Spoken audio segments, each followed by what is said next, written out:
Hello दोस्तों, welcome to PW only IAS.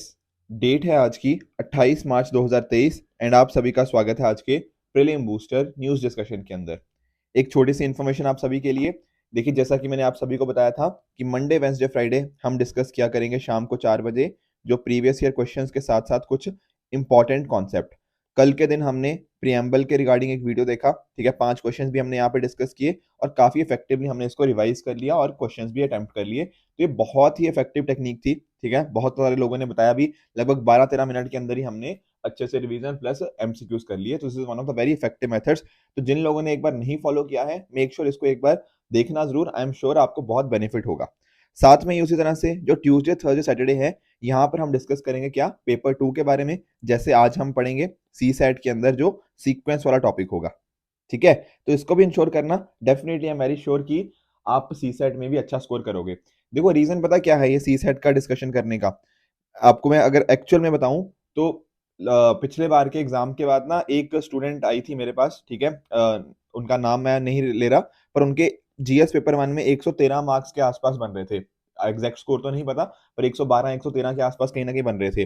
पर उन्होंने मुझे कहा कि सर मैं मेंस नहीं लिख रही। पता है क्यों? क्योंकि सी सेट उनका क्लियर नहीं हुआ था।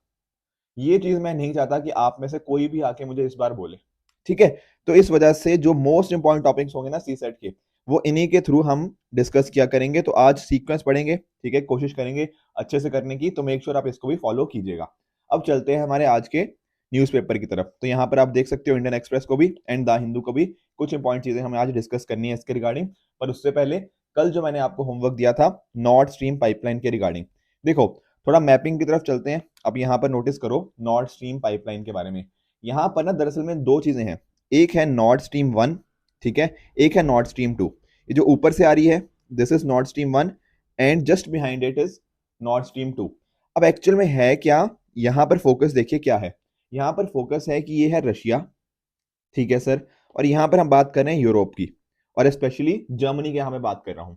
तो रशिया से यूरोप को हम क्या देंगे? Obviously gas. तो उसी के लिए ये नॉर्थ स्ट्रीम 1 और नॉर्थ स्ट्रीम 2 पाइपलाइंस, हमें दो पाइपलाइंस यहाँ पे देखने को मिल जाती हैं। तो जो नॉर्थ स्ट्रीम 1 है वो क्या है? एक अंडर वाटर गैस पाइपलाइन है जो इस तरह से मूव करती है। कहां से सर? ये पर्टिकुलर जगह है वाइबॉग इन रशिया। यहां से चलती चलती कहां पे ये आपको जर्मनी के अंदर जो लुब्मेन है वहां पर तक जाती है ये particular north stream 1 gas pipeline.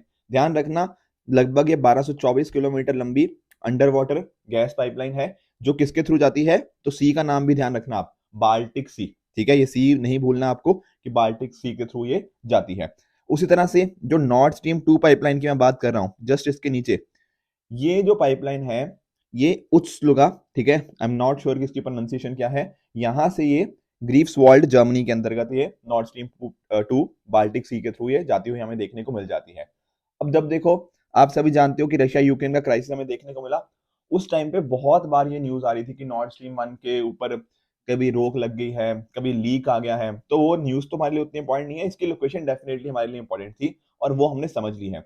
बाकी आप सभी जानते हो बाल्टिक कंट्रीज के बारे में भी, एस्टोनिया लात्विया लिथुआनिया के बारे में, I am very sure in सभी के बारे में आपको पता ही होगा। तो ये डेफिनेटली आपको नॉर्थ स्ट्रीम के बारे में अच्छे से जानकारी होनी चाहिए, राइट।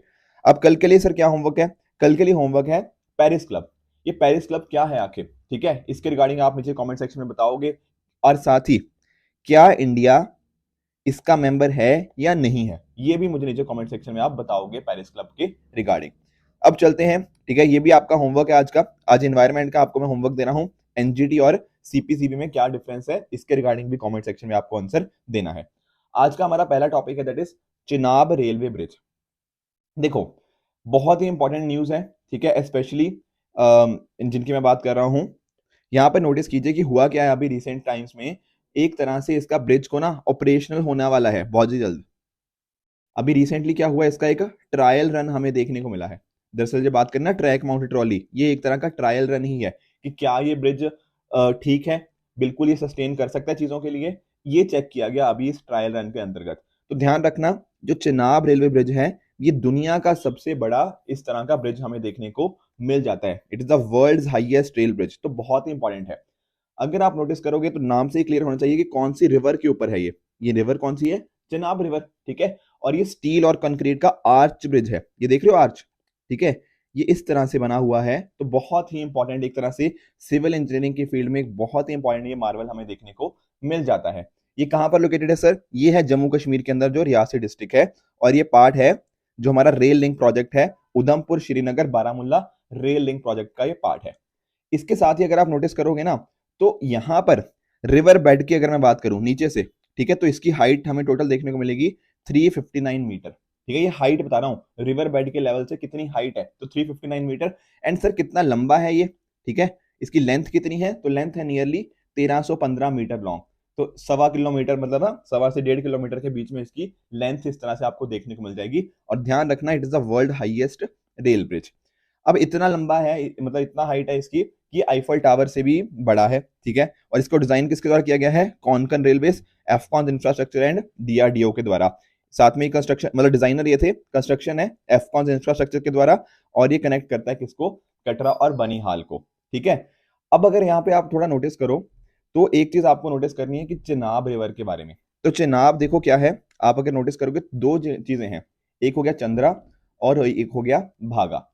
इन दोनों को जब हम मिला देते हैं ना, तब बनता है क्या? चिनाब रिवर। तो दो रिवर्स का कॉन्फ्लुएंस है यहाँ पे, ठीक है। और एक्चुअल में अगर आप इसका नोटिस करो, तो चिनाब रिवर की यहाँ पे मैं थोड़ा मार्क करता हूं, तो ये इस तरह से है।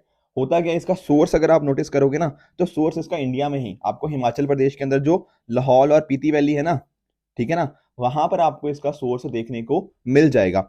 इनफैक्ट अगर मैं ये चिनाब ब्रिज की इनफैक्ट थोड़ा सा अगर आपको बात कर रहा हूं ना, तो यहां पर अगर कल को कोई अर्थक्वेक भी आ जाता है, हाईएस्ट इंटेंसिटी जोन 5 का भी, तो ये उसको भी सह लेगा, ये इतना अच्छे से बनाया गया है। साथ में ही 266 किलोमीटर पर आवर तक की अगर हवाएं भी चलती हैं, तब भी इतनी तेज हवाओं को भी ये टैकल कर सकता है, उससे नहीं गिरेगा तब भी ब्रिज, इतना यहाँ पे स्ट्रॉन्ग ब्रिज ये हमने बनाया। तो डेफिनेटली सिविल इंजीनियरिंग की फील्ड में एक बहुत ही सक्सेसफुल ये प्रोजेक्ट हमें देखने को मिल जाता है, ठीक है। बाकी आप जानते हो, ठीक है, इसका आप इंडस जो रिवर सिस्टम है, इसका आप नॉर्थ टू साउथ मैपिंग देख सकते हो। तो सबसे पहले टॉप मोस्ट पे आती है इंडस रिवर, ठीक है, उसके जस्ट नीचे आती है झेलम रिवर, ठीक है, उसके नीचे आती है चेनाब, फिर आ जाती है रावी, फिर ब्यास और सतलुज।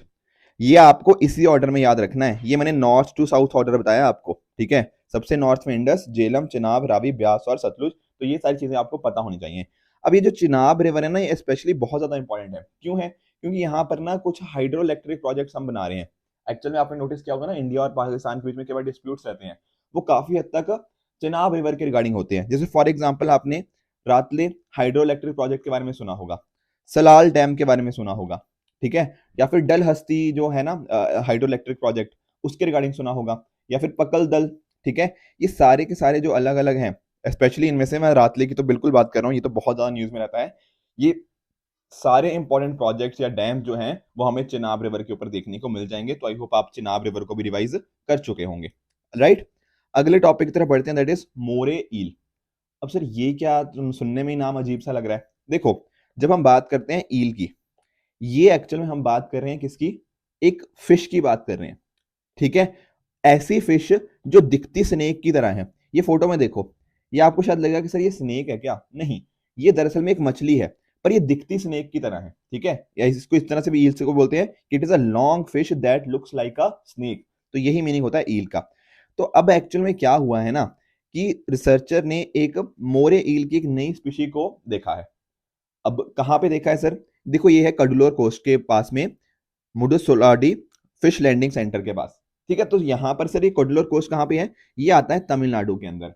और क्योंकि हमें देखो तमिलनाडु के अंदर देखने को मिला है, ठीक है, तो तमिलनाडु को एक तरह से हमने जो इस पर्टिकुलर नई स्पीशीज है वो तमिलनाडु के ऊपर ही नाम रख दिया है। सर क्या नाम रखा है? देखो, इसका नाम रखा है जिम्नोथोरक्स तमिलनाडुनिसिस, ठीक है ना। तो ये तमिलनाडु ये वर्ड इसीलिए आया है क्योंकि इसको यहाँ पे देखा गया है, ये नई स्पीशीज को यहाँ पे हमने डिस्कवर किया है, तो जगह के नाम पे हमने उसका नाम रख दिया जिम्नोथोरक्स तमिलनाडुनिसिस, ठीक है।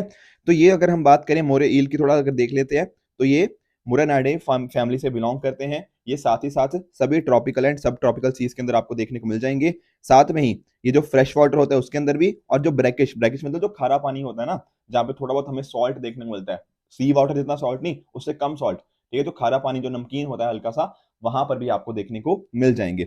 साथ में ये आपको शैलो वाटर्स के अंदर देखने को मिलेंगे। कहने का मतलब कि बहुत डीप पानी के अंदर आपको नहीं देखने को मिलेंगे, हल्का सा जो शैलो होता है, मतलब बहुत डीप जो नहीं होता, वहां पर आपको ये देखने को मिल जाएंगे। एंड साथ ही साथ ये छुपते हैं कहां पर, क्रेविसिस के अंदर। सो ये क्या होता है, जो आपके मान लो जैसे किसी पत्थर हो गया, कोई दीवार हो गया, वहां पर कुछ क्रैक होते हैं ना, जैसे कुछ दरार वगैरह आती है, तो वहां पर ये छुप जाते हैं।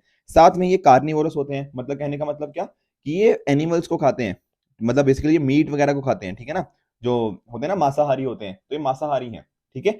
इसके साथ ही इनके दो तरह के जॉस होते हैं, एक होते हैं ऑरल जॉस, एक होते हैं फार्निगल जॉस। तो यहाँ पर फर्क क्या होता है दोनों के अंदर, ऑरल जॉस के अंदर क्या होता है, इनके पास बड़े बड़े दांत होते हैं, और जो दूसरे तरह के जॉ होते हैं, वहां पर क्या होते हैं, अपनी स्टमक की तरफ उसको ड्रैग कर लेते हैं। दो जॉज भी यहाँ पे हमें जॉ मतलब जबड़े इसके देखने को मिल जाते हैं। आईयूसीएन की रेड स्टेटस की बात करें तो ये लीस्ट कंसर्न हमें देखने को मिलेंगे, तो ये पर्टिकुलर चीज भी आपको डेफिनेटली पता होनी चाहिए। अगले टॉपिक की तरफ बढ़ते हैं, दैट इज डिजी क्लेम। देखो नाम से ही समझना, एक वर्ड है डिजी, एक है क्लेम। क्लेम नहीं होता, जैसे कई बार आप इंश्योरेंस का क्लेम करते हो कि यार ये नुकसान हो गया, अब हम क्लेम चाहते हैं, ठीक है ना, तो यहाँ पर क्लेम का मीनिंग तो यहाँ पे इंश्योरेंस से है, ठीक है। डीजी का मतलब डिजिटली। तो एक्चुअल में बात क्या हो रही है कि जैसे आप जानते हो हमारी जो ना एग्रीकल्चर मिनिस्ट्री की एक फ्लैगशिप स्कीम है, प्रधानमंत्री फसल बीमा योजना। यहाँ पर आप सभी जानते हो कि अलग अलग हमारी जो क्रॉप्स होती है उनके लिए एक तरह का बीमा करवाया जाता है, एंड अगर कल को कुछ नुकसान हो जाता है तो अकॉर्डिंगली उनको क्लेम का सेटलमेंट मिलता है, बिल्कुल। तो यहाँ पर ना जो डिजी क्लेम जो प्लेटफॉर्म है, ये यही चीज है कि सेटलमेंट हमारा आराम से डिजिटाइज मैनर के अंदर, ठीक है, टेक्नोलॉजी को यूज करते हुए एक तरह से हम क्या करें, जो भी इंश्योरेंस क्लेम हमारे फार्मर्स का बना हुआ है उनको जल्दी से जल्दी उनके खातों में पहुंचा दें, ताकि जिन्होंने इंश्योरेंस लिया है उनको सभी को फायदा हो पाए। तो डिजी क्लेम इसी को लिंक करता है, मतलब इसी की यहाँ पे बात हो रही है। तो आप यहाँ पर देख सकते हो हमारे एग्रीकल्चर मिनिस्टर नरेंद्र सिंह तोमर जी, इन्होंने इसको लॉन्च किया है ताकि जो भी क्लेम्स हैं उनका स्पीडी डिस्बर्सल हो पाए किसानों के लिए, ठीक है। अब यहाँ पे आप नोटिस करोगे तो डायरेक्टली इनके बैंक अकाउंट्स में आ जाएंगे, बिल्कुल एक ट्रांसपेरेंट और अकाउंटेबल मैनर के अंदर, कोई दिक्कत नहीं होगी। साथ में ही ना आप अपने ट्रैक कर पाओगे कि यार मैंने सेटलमेंट के लिए रिक्वेस्ट डाली थी, वो कहाँ पर पहुंची, क्या उसमें कोई अपडेट हुआ या नहीं हुआ, ठीक है। तो ये सारी चीजें यहाँ पे देखने को मिल जाएंगी। यहाँ पर इसके पीछे की जो टेक्नोलॉजी है ना, यहाँ पर क्या हुआ है, हमने इंटीग्रेट किया है दो चीजों को। कौन कौन सी चीजें, एक है NCIP, national crop insurance portal, ठीक है, और साथ में ही PFMS, that is public finance management system. इन दोनों को एक तरह से इंटीग्रेशन के थ्रू हमने ये technology that is DigiClaim को बनाया है, ठीक है। अगले टॉपिक की तरफ बढ़ते हैं, बायो ट्रांसफॉर्मेशन टेक्नोलॉजी। देखो ये वाला टॉपिक थोड़ा इंपॉर्टेंट हो जाता है, काफी इंपॉर्टेंट यहाँ पे आर्टिकल आया था। दरअसल मैं आपको एक एग्जांपल बताता हूँ। जैसे फॉर एग्जांपल ना आपकी अलग अलग कंपनीज होती हैं, जैसे आप नोटिस करते हो अमेजॉन, आप लोग भी कुछ ऑनलाइन ऑर्डर वगैरह करते होंगे।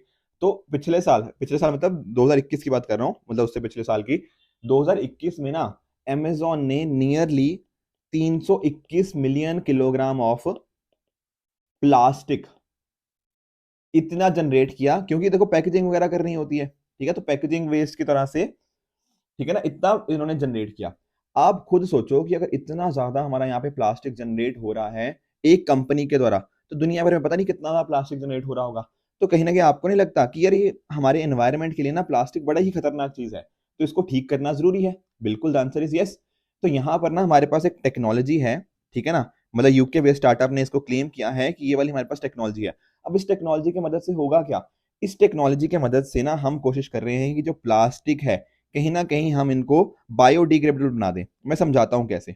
एक्चुअली में ना ये स्टेजेस की तरफ चलते हैं, ये स्टेजेस से आपको समझ आ जाएगा। पहली स्टेज है यहाँ पर, इसको स्टेज 1 को बोलते हैं प्रोडक्ट सर्विस लाइफ। जैसे मान लो आपने ना कोई प्रोडक्ट बनाया, ठीक है सर, प्रोडक्ट बन गया। अब प्रोडक्ट की ना कोई सर्विस लाइफ होती है कि कितने साल तक प्रोडक्ट ठीक रहेगा। प्रोडक्ट मतलब यहाँ पे मैं प्लास्टिक की बात कर रहा हूँ, ठीक है ना। जैसे फॉर एग्जांपल आपकी प्लास्टिक की कोई बॉटल है या फिर प्लास्टिक का कोई बैग है, एनीथिंग लाइक दैट। तो वो जो बैग होगा या जो बॉटल होगी उसकी एक सर्विस लाइफ डिफाइन करी जाएगी कि मान लो इसकी सर्विस लाइफ है 2 साल या 3 साल, वट एवर, 4 साल मान लो, वट एवर। तो मान लो 4 साल की इसकी लाइफ है, तो 4 साल तक ना ये बॉटल में कोई भी गड़बड़ नहीं होगी, नो डिटोरिएशन, ठीक है। ये बॉटल वैसी की वैसी रहेगी, इसकी जो फिजिकल प्रॉपर्टीज हैं या जो फिजिकल इंटीग्रिटी है वो 4 साल तक बिल्कुल सही सलामत रहेगी, ठीक है। अब यहां पर ना टेक्नोलॉजी अभी तक कुछ खास एक्टिव नहीं हुई है, अभी तक टेक्नोलॉजी क्या है, डॉर्मेंट, अभी नहीं एक्टिव हुई। यहाँ तक पहले फेज में क्या है, पहले फेज तक बॉटल बिल्कुल सही सलामत है, बिल्कुल उसका फिजिकल इंटीग्रिटी मेंटेन है। फिर दूसरा स्टेज है यहाँ पर वेदरिंग।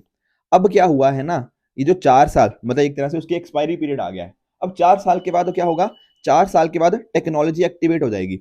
अच्छा सर फिर क्या होगा, फिर इसकी जो फिजिकल प्रॉपर्टीज है ना उसमें एक मैसिव चेंज आ जाएगा, मैसिव चेंज, और वो भी रैपिड लॉस। रैपिड लॉस का मतलब बड़ी तेजी से। एक्चुअल में होगा क्या ना, 2 या 3 साल के अंदर इसकी प्रॉपर्टीज के अंदर बड़ी तेजी से चेंज आएगा। 4 साल तो देखो इसके पहले थे जो एक्सपायरी पीरियड था, एक्सपायरी पीरियड होने के बाद ना ये डिटोरिएट होने लग जाएगा, इसमें चेंजेस आने लग जाएंगे, इसकी फिजिकल प्रॉपर्टीज बदलने लग जाएंगी। तो बहुत तेजी से यहाँ पे इसकी प्रॉपर्टीज बदलने लग जाएंगी एंड अकॉर्डिंगली ये एक वैक्स के फॉर्म में कन्वर्ट हो जाएगा। दरअसल में टेक्नोलॉजी ये यही है, ठीक है ना, ये टेक्नोलॉजी इसी तरह से वर्क करती है कि आपका इसका ट्रांसफॉर्मेशन हो जाएगा into a bio available wax के अंतर्गत। फिर आ जाएगा हमारा फेज 3। अब फेज 3 के अंतर्गत क्या होगा, यहां पर हम यूज करेंगे किनको, बैक्टीरिया और फंजाई को। ये वर्ड देखा ना आगे, बायो, बायो ट्रांसफॉर्मेशन, तो बैक्टीरिया और फंजाई को यहाँ पे यूज किया जाएगा। तो अकॉर्डिंगली जो बायो अवेलेबल यहाँ पे वैक्स बनी थी फेज 2 के अंदर, स्टेज 2 के अंदर, इसको ट्रांसफॉर्म किया जाएगा by naturally occurring bacteria and fungi in natural environment. तो अकॉर्डिंगली यहाँ पर क्या हो रही है, बायोडिग्रेडेशन।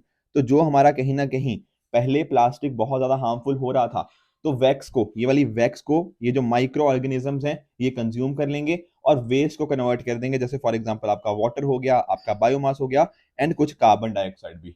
तो इस तरह से हुआ क्या है इन दी एंड, इस तरह से हमने इंश्योर क्या किया है कि जो प्लास्टिक पैकेजिंग है उसको एक तरह से कैसे हम नेचुरली डाइजेस्ट कर लें with the help of microbes. तो ये 3 स्टेप है। जस्ट एक बार समराइज कर दूं, स्टेज 1 के अंतर्गत टेक्नोलॉजी कोई खास यूज नहीं हुई है, यहां पर सिंपली ये हुआ है कि एक प्रोडक्ट सर्विस लाइफ बता दी गई है कि इतने सालों तक इसकी फिजिकल प्रॉपर्टीज बिल्कुल सेम रहेंगी।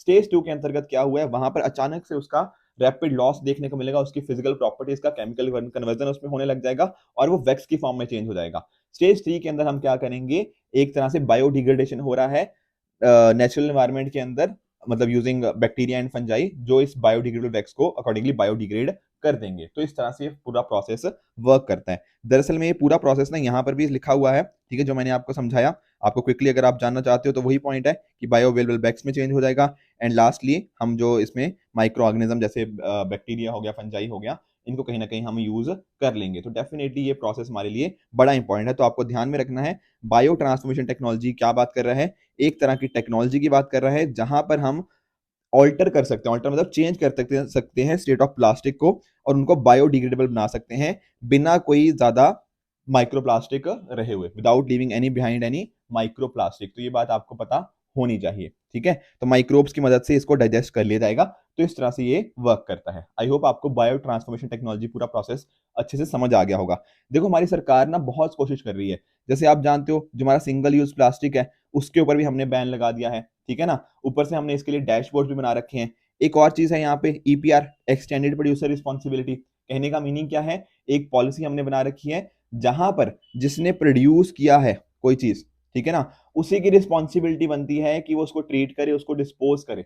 जब कंज्यूमर ने यूज कर लिया ना उसके बाद उसको ट्रीटमेंट की, उसकी डिस्पोजेबल की यहाँ रिस्पॉन्सिबिलिटी बनती है प्रोड्यूसर की ही। ऐसा हमने ई वेस्ट के अंतर्गत किया था। ई वेस्ट जो रूल्स थे हमारे 2011 के, फिर अकॉर्डिंगली इसको हमने बाकी जगह में इंप्लीमेंट किया ताकि प्रोड्यूसर की एक्सटेंडेड रिस्पॉन्सिबिलिटी है उनको ट्रीट और डिस्पोज करने की।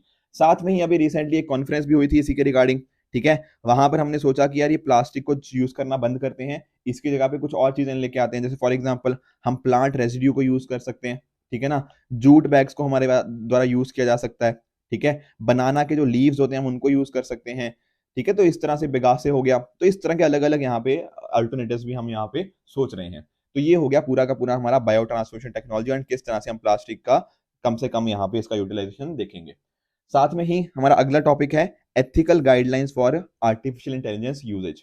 देखो एआई के यूजेज तो वैसे बहुत सारे सेक्टर्स में है। कल जब हमने एडिटोरियल डिस्कशन किया था तो उसमें हमने जुडिशरी के अंदर भी देखा कि एआई के कैसे यूजेस होते हैं, ठीक है। अब यहाँ पर एक्चुअली हम बात करते हैं हेल्थ केयर के रिगार्डिंग। जो Indian council for medical research है, इसने एथिकल गाइडलाइंस रिलीज करी हैं कि कैसे एआई, आर्टिफिशियल इंटेलिजेंस को हम कैसे यूज कर सकते हैं हेल्थ केयर के अंदर। सर रीजन क्या है, देखो एआई को अगर आपने ढंग से यूज किया तो बहुत सारे बेनिफिट्स हैं और गलत तरह से यूज किया तो बहुत सारे नुकसान भी हो सकते हैं। तो प्रॉपर गाइडलाइंस हमारे पास होनी चाहिए और आईसीएमआर ने इसी डायरेक्शन में यहाँ पर गाइडलाइंस रिलीज करी हैं और यहाँ पर इन्होंने 10 प्रिंसिपल्स भी बताए हैं कि क्या प्रिंसिपल्स होने चाहिए, पेशेंट सेंट्रिक जो होने चाहिए प्रिंसिपल्स। यहाँ पर आप नोटिस कर सकते हो 10 को, इनको याद नहीं रखना पर एक बार सिंपली देख लेते हैं। जैसे फॉर एग्जांपल अकाउंटेबिलिटी हो गया, लाइबिलिटी, कल को कोई गड़बड़ हो जाती है तो किसकी लाइबिलिटी बनती है, ऑटोनॉमी होनी चाहिए, डेटा प्रिवेसी, आपका डेटा लॉस नहीं होना चाहिए, अगर किसी पेशेंट का ऐसा नहीं होना चाहिए कि उसका डेटा का मिसयूज किया जाए, कोलैबोरेशन होना चाहिए, risk minimisation and safety, accessibility, equity, data quality optimisation, non discrimination and fairness, validity and trustworthiness. Actually में पॉइंट वही है कि आप जैसे बीइंग अ पेशेंट आप कोई ना कोई डेटा दोगे, वो डेटा का कोई मिसयूज ना करे, उसको गलत तरह से यूज ना करे, ठीक है, उसको किसी अनप्रोफेशनल पर्पसेस के लिए ना यूज किया जा पाए। ये सारे पॉइंट्स के रिगार्डिंग यहाँ पर हमें एथिकल प्रिंसिपल्स यहाँ पे देखने को मिल जाएंगे, जो किसने लिस्ट किए हैं, Indian council for medical research ने, ठीक है, for AI usages in health care. ठीक है, इनको प्रिपेयर किया गया था किसके द्वारा, डिपार्टमेंट ऑफ हेल्थ रिसर्च और साथ साथ आईसीएमआर का जो एआई विंग है, ठीक है, एआई सेल है, जो इन्होंने मिलकर यहाँ पे किया था, ताकि फोकस वही है कि डेटा सिक्योरिटी हो, लोगों को बेनिफिट्स हो इसके रिगार्डिंग। ठीक है ना। तो ये पॉइंट्स वही हैं कि कैसे हम एक तरह से एआई बेस्ड सॉल्यूशंस को आने वाले टाइम के अंदर और एक्सेप्ट करवा सकते हैं, उनको इंप्लीमेंट कैसे करना है, ताकि जो जितने भी स्टेक होल्डर्स हैं उन सभी को बेनिफिट्स हो। ठीक है ना, चाहे उनमें आप पेशेंट की बात कर लो, इनोवेटर की बात कर लो, टेक्नोलॉजी की बात कर लो, ताकि एआई का हम एक पॉजिटिव एडवांटेज यहाँ पर देख पाए in the field of health care. Right, तो ये थे आज के टॉपिक्स जो हमें डिस्कस करने थे। कल मैंने आपको एक क्वेश्चन दिया था, उसका एक बार मैं क्विकली आपको आंसर बता देता हूँ। यहाँ पर देखो, अंडर द किसान क्रेडिट कार्ड स्कीम, जो केसीसी स्कीम है, उसके अंतर्गत short term credit support farmers को किस पर्पस के लिए दिया जाता है। देखो, इस तरह क्वेश्चन मैंने आपसे शायद पहले भी डिस्कस किया था। एक्चुअल में होता क्या, जो इकोनॉमी मेरे से रेगुलरली पढ़ते रहे ना, उनको तो पता है ये वाला आंसर इसका क्या होगा, बट अदरवाइज बाकी जो नए स्टूडेंट्स हैं उनको मैं एक बार क्विकली बता देता हूँ। यहाँ पर देखो वर्ड क्या है, short term credit support. Short term का मतलब कम समय के लिए। अगर आपको ना, बहुत बार मैंने स्टूडेंट्स को देखा है ना कि ऐसे क्वेश्चन देख के ना डर जाते हैं, सोचते हैं कि सर हमने केसीसी तो कभी पढ़ा नहीं, तो ये क्वेश्चन हम स्किप कर देते हैं। पर दरअसल में ये स्किप करने वाला क्वेश्चन है नहीं सर। वो कैसे, मैं आपको बताता हूँ। जैसे वर्ड देखा यहाँ पे, शॉर्ट टर्म क्रेडिट सपोर्ट किन पर्पसेस के लिए किसानों को दी जाती है। क्रेडिट मतलब एक तरह का जो ऋण देते हैं, जो लोन देते हैं। तो short term credit support, short term मतलब कम समय के लिए दिया जाने वाला। तो बस आप सिंपली ये देखो कि यहाँ पे कौन कौन से ऑप्शन है जहां पर आपको लगता है कि कम समय के लिए दिया जाएगा। जैसे फॉर एग्जाम्पल आप स्टेटमेंट 2 पढ़ो, purchase of combine harvester tractor and mini trucks. इसको पढ़ते सारी आपको लगेगा यार ट्रक खरीदना है, ट्रैक्टर खरीदना है, हार्वेस्टर खरीदना है। ये देखो, मुझे भी नहीं पता एक्चुअल में कितने के आते हैं, पर मुझे इतना जरूर पता है कि काफी महंगे आते हैं। ठीक है, हो सकता है 5 लाख के आते हो सकता है 10 लाख के आते हो, मुझे सच में नहीं पता। ठीक है, पर मैं इतना जरूर समझ गया हूँ कि यार ये महंगे आते हैं। महंगे आते हैं तो कहीं ना कहीं अगर एक किसान ने मान लो लोन लिया इनको खरीदने के लिए, तो क्या आपको लगता है कि किसान शॉर्ट टर्म के अंदर, कम समय के अंदर इसको वापस कर देगा? खुद सोच के बता दो। हमारे किसानों की हालत आप जानते हो, ठीक है ना, हमारे ज्यादातर किसान नहीं उतना अर्न करते, ठीक है ना, हमारी सिचुएशन आज भी एग्रीकल्चर की थोड़ी अच्छी नहीं है। तो अगर आपको इतना पता है कि किसानों के लिए नहीं पॉसिबल है सर शॉर्ट टर्म के अंदर, तो क्या ये स्टेटमेंट गलत नहीं हो जाएगा? बिल्कुल गलत हो जाएगा। और जैसे ही आप इसको गलत करोगे, आपका आंसर अपने आप सामने आ जाएगा, ऑप्शन नंबर बी 1, 3 एंड 4। उसी तरह से आप देखो statement 5, construction of family house, setting up of village cold storage facilities. अब ये भी एग्जैक्ट वही चीज बोल रहा है, लंबे, ये देखो विलेज कोल्ड स्टोरेज फैसिलिटी को सेटअप करना है, घर के लिए आपको कंस्ट्रक्ट करना है, तो यहाँ तो बहुत पैसा लगेगा, 10 लाख, 15 लाख, 20 लाख, इस तरह से पैसा लगेगा। क्या ये पॉसिबल है कि उसको आप शॉर्ट टर्म के अंदर कर दो return? The answer is no again. तो ये बात भी बिल्कुल गलत है। बाकी 3 देख लो, जैसे 1, 3 एंड 4। वर्किंग कैपिटल होता है आपके डे टू डे रिक्वायरमेंट्स के लिए, तो डेली बेसिस के लिए, डे टू डे रिक्वायरमेंट्स के लिए हो गया। ठीक है, तो वहां पर बिल्कुल किया जा सकता है शॉर्ट टर्म के अंदर। कंजम्पशन रिक्वायरमेंट्स होती हैं, ये भी बिल्कुल शॉर्ट टर्म के लिए है। पोस्ट हार्वेस्ट एक्सपेंस भी आपका एक शॉर्ट टर्म ही एक्सपेंस माना जाएगा। तो यहाँ पर 1, 3 एंड 4 बिल्कुल ठीक है। तो even if you had no idea regarding KCC scheme, still you were able to answer this question. तो यहाँ पर भी ना आपको प्रीलिम्स के अंदर इसको ही अडॉप्ट करना है।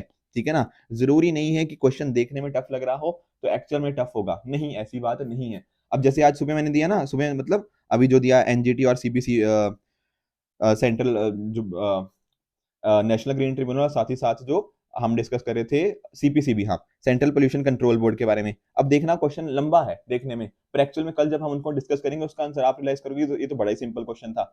तो बहुत सारे क्वेश्चन ऐसे भी आते हैं, तो आपको डरना नहीं है क्वेश्चन को देख के, बल्कि कोशिश करनी है उसको अटेम्प्ट करने की, उसके आंसर तक पहुंचने की। तो आई होप ये चीज भी आप समझ गए होंगे। एंड इनफैक्ट जो हम डिस्कस कर रहे हैं ना, जो मैंने बताया था मंडे, वेंसडे, फ्राइडे को हम जब प्रीलिम्स के कुछ क्वेश्चन डिस्कस करते हैं, पेपर 1 के प्रीवियस के क्वेश्चन और कॉन्सेप्ट के साथ, और जो सी सेट के डिस्कशन करते हैं ट्यूसडे, थर्सडे, सैटरडे, जो आज भी डिस्कस करेंगे सीक्वेंस का, वहां पर भी मेरी यही कोशिश रहेगी कि आपको जितना ज्यादा से ज्यादा हेल्प कर पाऊं, not just in form of concept but attempting के रिगार्डिंग भी, तो वो आपको काफी हेल्प करने वाली है। तो मेक श्योर कि आप इन दोनों को भी फॉलो कीजिए। ठीक है, अब ये 5 क्वेश्चन दे रहा हूं आज के पर्टिकुलर सेशन के रिगार्डिंग।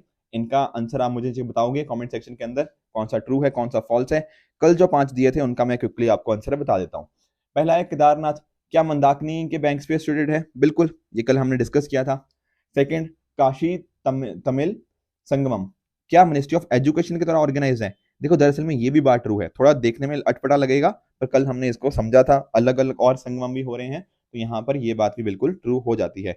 तीसरा, उदयगिरी खंडनगिरी केव्स, क्या किंग खारवेल ऑफ मेघवाहन डायनेस्टी के द्वारा कंस्ट्रक्टेड थी? The answer is true. इसके भी हमने टाइम पीरियड और बाकी चीजें समझी थी। चौथा स्टेटमेंट है वैदिक हेरिटेज पोर्टल के बारे में, क्या centre for cultural resource and training के द्वारा इसको क्रिएट किया गया है? Sir this statement is false. क्यों फॉल्स है? क्योंकि इसको क्रिएट किया गया है Indira Gandhi national centre for arts, जो कि न्यू दिल्ली में हमें देखने को मिल जाएगा। ये दरअसल में मिनिस्ट्री ऑफ कल्चर के अंतर्गत एक ऑटोनोमस इंस्टीट्यूशन है, उसके द्वारा ये क्रिएट किया गया है वैदिक हेरिटेज पोर्टल। तो यहाँ पर स्टेटमेंट चौथा फॉल्स हो जाएगा। ग्युलिटीन, ग्युलिटीन तो बिल्कुल ट्रू है, यही तो बात करी थी कल, मैंने आपको फ्रेंच रेवोल्यूशन की पिक्चर भी दिखाई थी। तो बात यही है, बंच टुगेदर करना और फास्ट ट्रैक करना पैसेज ऑफ फाइनेंशियल बिजनेस, ये बात यहाँ पे बिल्कुल सही हो जाती है। तो ये हो गए पांचों क्वेश्चंस के आंसर। इसी तरह से इस पर्टिकुलर टॉपिक पांचों का भी आंसर मुझे आप बताओगे, साथ में जो प्रीवियस ईयर क्वेश्चन दिया है सीपीसीबी और एनजीटी के बारे में, और जो मैंने आपको इसके साथ ही जो पेरिस क्लब के रिगार्डिंग पूछा है वो भी आप मुझे कमेंट सेक्शन में बताओगे। एंड साथ में जो सीरीज है हम डिस्कस कर रहे हैं with regards to previous year question और सी सेट, वो भी अच्छे से फॉलो करोगे। ठीक है, तो ये हो गया आज का डिस्कशन। अगर आपको इस लेक्चर की पीडीएफ चाहिए तो आप हमारे Telegram channel only as nothing else पे जाके इसकी पीडीएफ को एक्सेस कर सकते हो एंड अपनी प्रिपरेशन को और भी बेहतर बना सकते हो। तो आई होप फ्रेंड्स आपको आज का सेशन अच्छे से समझ आया होगा। इसी तरह से आप भी अपने एंड पे हार्ड वर्क करते रहिए। Goodbye and good luck.